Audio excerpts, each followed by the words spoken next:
Good morning students, Shri Saraswat વિદ્યાલયની અંદર આપ સૌનું હાર્દિક સ્વાગત છે. હું છું કુલદીપ ટંડેલ અને આપણે ફિઝિક્સ સબ્જેક્ટનો અભ્યાસ કરી રહ્યા છીએ. તો આજે આપણે નવું ચેપ્ટર શરૂ કરીએ છીએ, થર્મોડાયનેમિક્સ, જે ખૂબ જ અગત્યનું ચેપ્ટર છે. તો એની અંદર આવતા અમુક શબ્દોનો પહેલાં અભ્યાસ કરીએ. એક શબ્દ આવશે અલગ કરેલું તંત્ર. અલગ કરેલું તંત્ર કોને કહેશું? તો જે તંત્ર તેની આસપાસ રહેલ પરિસર, તંત્રની આસપાસ જે પણ રહેલું હોય એને કહેવાય પરિસર. તો તંત્ર અને પરિસર વચ્ચે કોઈ પણ પ્રક્રિયા ન થતી હોય એવા તંત્રને કહેવાય છે અલગ કરેલું તંત્ર. બરાબર. હવે આ ચેપ્ટરની અંદર સૌપ્રથમ આપણે થર્મોડાયનેમિકના અમુક નિયમોનો અભ્યાસ કરીએ. તો પહેલો છે શૂન્ય ક્રમનો નિયમ. થર્મોડાયનેમિકનો શૂન્ય ક્રમનો નિયમ એ શું છે એ સમજવું બહુ સહેલું છે. તો બે પદાર્થ અલગ અલગ તાપમાને રહેલા હોય તો વધુ તાપમાન ધરાવતા પદાર્થ એ ઉષ્મા ગુમાવે અને તે જ ઉષ્મા ઓછા તાપમાને રહેલો પદાર્થ મેળવે. ક્યાં સુધી આવું થાય? તો જ્યાં સુધી બંને તાપીય સંતુલનમાં ન આવે ત્યાં સુધી. બરાબર, એટલે બંનેનું તાપમાન સમાન ન થાય ત્યાં સુધી. તો બે પદાર્થ વચ્ચે જો ઉષ્માનો વિનિમય કરાવવો હોય તો એમની વચ્ચે ઉષ્માની આપલે થવી જોઈએ, તો જ એમનું તાપમાન સરખું થાય. તો શું બે વચ્ચે ઉષ્માનો વિનિમય કરાવ્યા વગર પણ એમનું તાપમાન સરખું થઈ શકે? તો એ આ શૂન્યક્રમનો નિયમ સમજાવે છે. ધારો કે અહીંયા આપણે એક વાયુ ભરેલો છે, એક બાજુ એ અને આ બીજી બાજુ બી. આ દિવાલ એવી છે જે ઉષ્માની વાહક છે, એટલે એમાંથી ઉષ્મા વહન પામે. બંને અલગ અલગ તાપમાને છે, તો શું થશે? જેનું તાપમાન વધારે હશે ત્યાંથી ઉષ્મા ઓછા તાપમાન તરફ જશે અને બંનેનું તાપમાન શું થશે? સરખું થશે.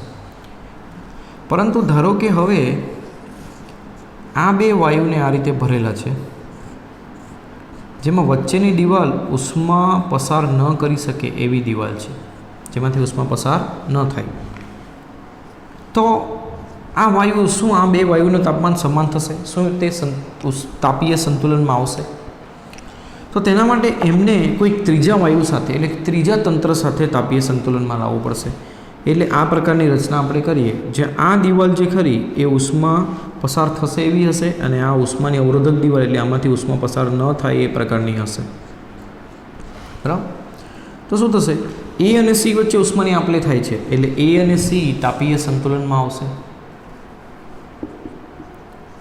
બી અને સી વચ્ચે પણ ઉષ્માની આપલે થાય છે, એટલે બી અને સી પણ તાપીય સંતુલનમાં આવશે. તો જો એનું તાપમાન સી જેટલું થયું, બીનું તાપમાન સી જેટલું, તો આ ઇનડાયરેક્ટ શું થયું? એ અને બી તાપીય સંતુલનમાં આવ્યું.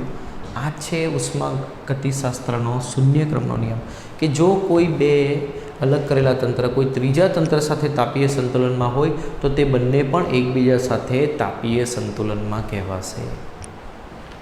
આ છે ઉષ્માગતિશાસ્ત્રનો પ્રથમ નિયમ. હવે આ ચેપ્ટરનો અભ્યાસ કરવા માટે મુખ્ય 3 રાશિઓ આપણને ખબર હોવી જોઈએ.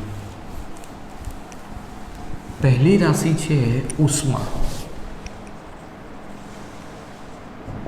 તો અહીં જે તંત્ર આપણે લઈશું એ હંમેશા વાયુ હશે. કેવું હશે? વાયુનું બનેલું તંત્ર હશે. એટલે વાયુને ઉષ્મા મળે તો શું થાય? તો વાયુને ઉષ્મા મળે તો એનું તાપમાન વધે. કેટલું વધે એની ગણતરી આપણે કેવી રીતે કરી શકીએ? તો ક્યુ જેટલી ઉષ્માથી મ્યુ મોલ વાયુનું તાપમાન આટલું વધશે. હવે આ જો પ્રક્રિયા અચળ કદે કરવામાં આવે તો સીપી લઈશું, અને જો અચળ દબાણે કરવામાં આવે તો સીવી લઈશું, અને અચળ કદે કરવામાં આવે તો સીપી. આ ઉષ્માની ગણતરી આપણે આ રીતે કરશું. એટલે ઉષ્મા એટલે શું છે? તો તાપમાનના તફાવતને કારણે વિનિમય પામતી ઉર્જાને આપણે શું કહીશું? ઉષ્મા. ઓલરેડી આપણે આ ભણી ગયા છે ચેપ્ટર નંબર 11ની અંદર. બીજું છે આંતરિક ઉર્જા. તો તંત્રની આંતરિક ઉર્જા, એટલે અહીં તંત્ર જો વાયુનું બનેલું હશે તો વાયુના તંત્રની આંતરિક ઉર્જા, અત્યારે જ આપણે સૂત્ર તારવ્યું હતું 13 ચેપ્ટરની અંદર, F/2 μRT. આ સૂત્રથી આપણે આપેલ વાયુના તંત્રની આંતરિક ઉર્જાની ગણતરી કરશું. તંત્રની આંતરિક ઉર્જા એટલે એમાં રહેલા અણુ, બધા જ અણુઓની કુલ ઉર્જા. એટલે વાયુનું બનેલું તંત્ર હોય તો વાયુના બધા જ અણુઓની સરેરાશ કુલ ઉર્જા, એને આપણે કહીશું વાયુના તંત્રની આંતરિક ઉર્જા. અને ત્રીજું છે કાર્ય. ત્રીજું શું છે? કાર્ય. હવે અહીં સંજ્ઞા આપણે યાદ રાખશું. જો તંત્ર ઉષ્મા શોષે, જો ઉષ્મા મેળવે તંત્ર, તો આપણે ઉષ્માને ધન લઈશું. અને જો તંત્ર ઉષ્મા ગુમાવે, તંત્ર ઉષ્મા ગુમાવે તો એને આપણે ઋણ લઈશું. શું લઈશું? ઋણ. આ ખાસ ધ્યાનમાં રાખશું. ત્રીજું છે કાર્ય. ત્રીજું શું છે? કાર્ય. તો કાર્ય, ધારો કે કોઈ આ એક પાત્રની અંદર વાયુ ભરેલું છે અને આ પિસ્ટન છે જે ખસી શકે. આને તમે ઉષ્મા આપશો તો શું થશે? આ પિસ્ટન ઉપર જશે એટલે વાયુના કદમાં વધારો થશે. તેના દબાણમાં પણ ફેરફાર થશે. પણ ધારો કે આપણે કદમાં ફેરફાર ખૂબ નાનો લઈએ, ડીવી જેટલો, તો આટલા ફેરફાર માટે આપણે દબાણને અચળ ધારી શકીએ. તો નાના પી દબાણે ડીવી જેટલા કદમાં ફેરફાર કરતાં, ડીવી જેટલો કદમાં ફેરફાર કરતાં થતું કાર્ય એ કેટલું થશે? પી ડીવી થશે. આ સૂત્ર આપણે યાદ રાખશું. અને જો કુલ કાર્ય શોધવું હશે ત્યારે આપણે આવા નાના નાના કાર્યોને ભેગા કરશું એટલે શું કરશું? DWનું સંકલન કરશું. હવે આની અંદર શું થશે? જો કદમાં વધારો થાય, જો કદમાં શું થાય? વધારો થાય તો શું થશે? આ કદનો ફેરફાર એ વધારે માઇનસ ઓછો, અંતિમ માઇનસ પ્રારંભિક એટલે વધારે માઇનસ ઓછો એટલે ધન આવશે. ડીવી ધન આવશે એટલે કાર્ય પણ કેવું મળશે? ધન મળે. અને જો કદમાં ઘટાડો થાય, કદમાં શું થાય? ઘટાડો થાય તો શું થશે? એ કાર્ય ઋણ મળશે. હવે કદમાં વધારો ક્યારે થાય? તો જ્યારે આ અંદર રહેલું તંત્ર એટલે કે આ વાયુ એને ધક્કો લગાવે એટલે તંત્ર દ્વારા કાર્ય થાય તો સમજવાનું કદમાં વધારો થાય. એટલે તંત્ર દ્વારા કાર્ય થાય ત્યારે કાર્યને ધન લઈશું. અને કદમાં ઘટાડો ક્યારે થાય? તો જ્યારે બહારથી કોઈ બળ તમે લગાવો અને પિસ્ટન નીચે આવે એટલે કદમાં ઘટાડો થાય તો તંત્ર પર કાર્ય થયું કહેવાય. એટલે જ્યારે તંત્ર પર કાર્ય થાય ત્યારે કાર્યને ઋણ લઈશું. આ ખાસ ધ્યાનમાં રાખવું, કેમેસ્ટ્રી કરતાં થોડું ઉલટું છે. તો કાર્ય, ઉષ્મા અને આંતરિક ઉર્જા, આ ત્રણ વસ્તુની ગણતરી આપણે આ ચેપ્ટરની અંદર કરવાની છે. તો આટલી વસ્તુ તમને ધ્યાનમાં હોવી જોઈએ. બરાબર છે?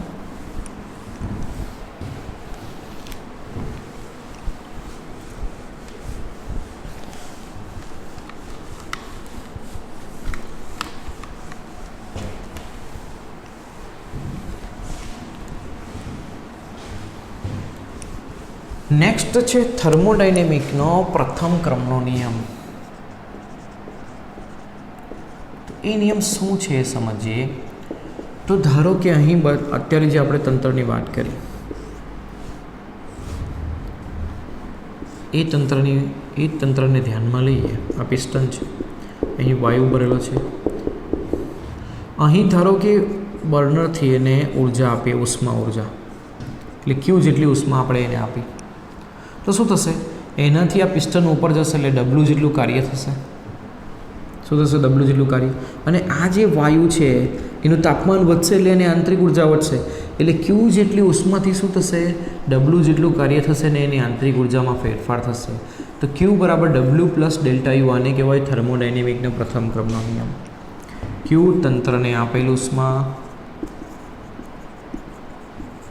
અથવા તો તંત્રને આપેલ અથવા ગુમાવેલ એટલે તંત્રમાં વિનિમય પામતી ઉષ્મા.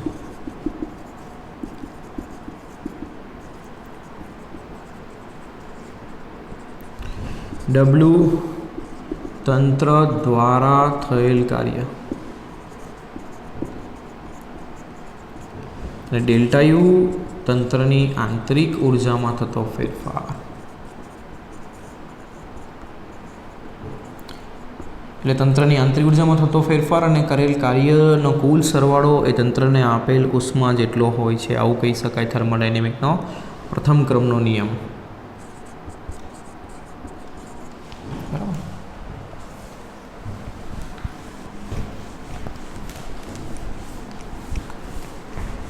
એના પછી થર્મોડાયનેમિક અવસ્થા, કોઈપણ તંત્ર કઈ અવસ્થામાં રહેલું છે એ દર્શાવવા માટે વપરાતી રાશિઓને કહેવાય થર્મોડાયનેમિક ચલ રાશિઓ. થર્મોડાયનેમિક ચલ રાશિઓ. ચલ એટલે જેનું મૂલ્ય બદલાય. તો જે રાશિઓ દ્વારા તંત્રની અવસ્થા દર્શાવી શકાય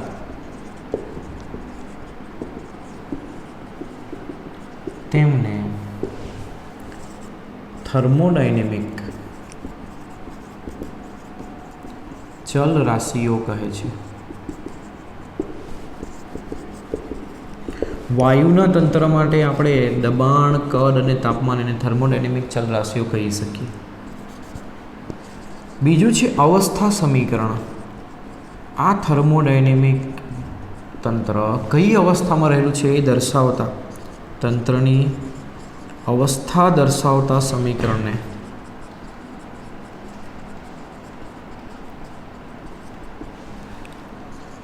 અવસ્થા સમીકરણ કહે છે.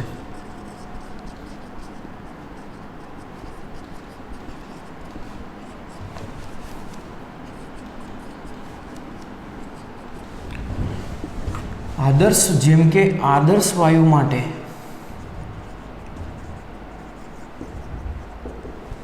PV = μRT. આ છે થર્મોડાયનેમિક અવસ્થા સમીકરણ. આ એક એક્ઝામ્પલ આપણે લીધું, બરાબર. અલગ અલગ પ્રક્રિયાઓમાં અવસ્થા સમીકરણ અલગ અલગ આવી શકે.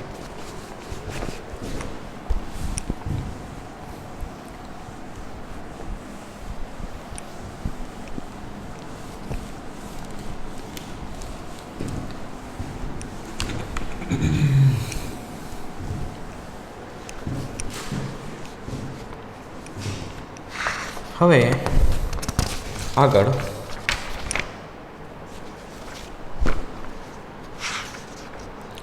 વિશિષ્ટ ઉષ્માધારિતાની ગણતરી કેવી રીતે કરવી ઓલરેડી આપણે શીખી ગયા છે, એટલે એને ફરી પાછો રિવાઇઝ ના કરીએ.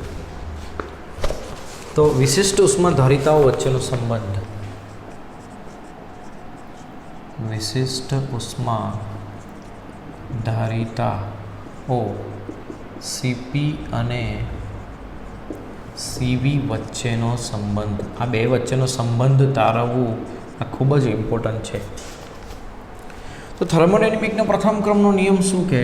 તો થર્મોડાયનેમિકનો પ્રથમ નિયમ કહે Q = W + ΔU.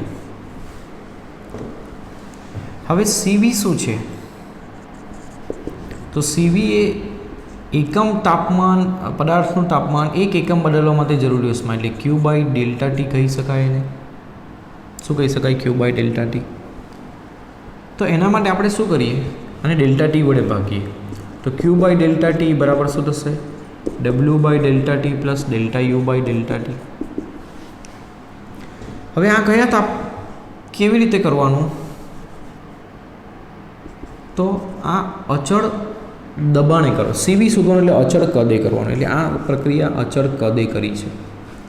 તો કદ જો અચળ રહેતું હોય તો કદમાં ફેરફાર શૂન્ય થાય. એટલે અચળ કદે થતી પ્રક્રિયા માટે પહેલાં તો અચળ કદે થતી પ્રક્રિયા માટે W તો 0 આવશે. તો Q બરાબર શું થશે? 0 + ΔU, એટલે Q = ΔU. તો આને ΔT વડે ભાગો તો આ ΔU/ΔT. અચળ કદે કર્યું છે એટલે એને કહેવાશે CV. CV બરાબર આવ્યું ΔU/ΔT. સમીકરણ નંબર 1. એ જ રીતે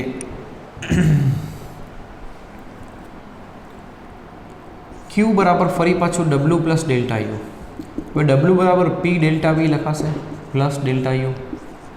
હવે આને ΔT વડે ભાગીએ તો Q/ΔT, પણ આ અચળ દબાણ, અહીંયા દબાણ અચળ હોવાથી અહીંયા લખાશે ΔV/ΔT + ΔU/ΔT. તો આને કહેવાશે CP. તો CP બરાબર P∆V/ΔT. P અચળ છે એટલે બહાર આવી ગયું, નહીં તો તાપમાન સાથે બદલાતો હોત તો આ રીતે ન લખી શકીએ આપણે, બરાબર. અચળ દબાણે આપણે કાર્યને P∆V લખી શકીએ.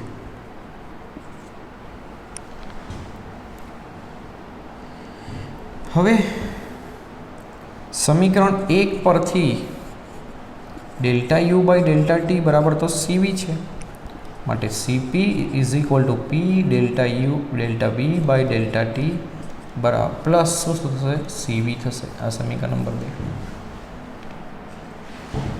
હવે આદર્શ વાયુ અવસ્થા સમીકરણ પરથી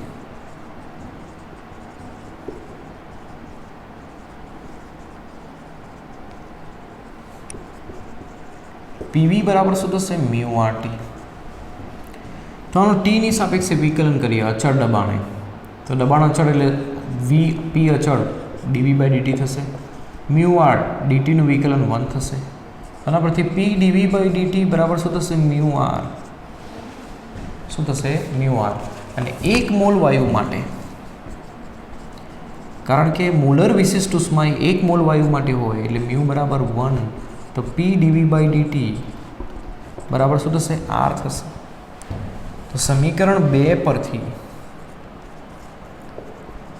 આ ડીવીને આપણે ડેલ્ટા વી લખી શકીએ અને ડીટીને ડેલ્ટા ટી લખી શકીએ. તો P delta V by delta T એના બરાબર આપણે અહીં શું મૂકી શકીએ આર મૂકી શકીએ. તો સમીકરણ 2 પરથી સીપી બરાબર આર પ્લસ સીબી, આના પરથી સીપી માઇનસ સીબી બરાબર આર આવ્યું. આ સંબંધ આપણે 13 ચેપ્ટરમાં વાપરતા હતા, જે અહીં આપણે તારવ્યું અને પરીક્ષા માટે પણ આ ખૂબ જ અગત્યનો સંબંધ છે. યસ સર, નો પ્રોબ્લેમ સર, ખતમ ही हो गया.